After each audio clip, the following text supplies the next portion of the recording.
చెరువులు అనుకున్నారు, కాదు పొలాలు. గోదావరి రావడం వల్ల పొలాలు అయిపోయినాయి.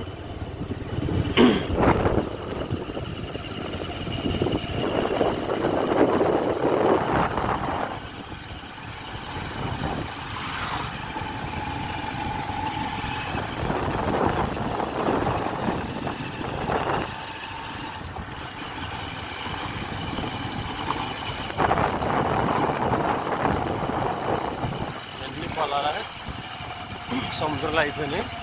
చూడండి ఫ్రెండ్స్, పొలాలు చూడండి, చెరువులు చూడండి. చూడండి ఇక్కడ రోడ్డు మీదకి వచ్చేసింది. ఏ ఏరియా అంటారా? ఆచంట వేమవరం నక్కల కాలువ. ఇది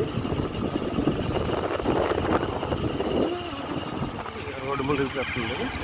రోడ్డు మీదకి వచ్చేస్తున్నాయి వాటర్. మెయిన్ రోడ్ ఇది, పోయా పాలకొల్లు ఆచంట మెయిన్ రోడ్. నక్కల కాలువ చూడండి, నక్కల కాలువ ఎంత ఫుల్గా ఉందో. నక్కల కాలువ అంటారు, నక్కల డ్రైన్.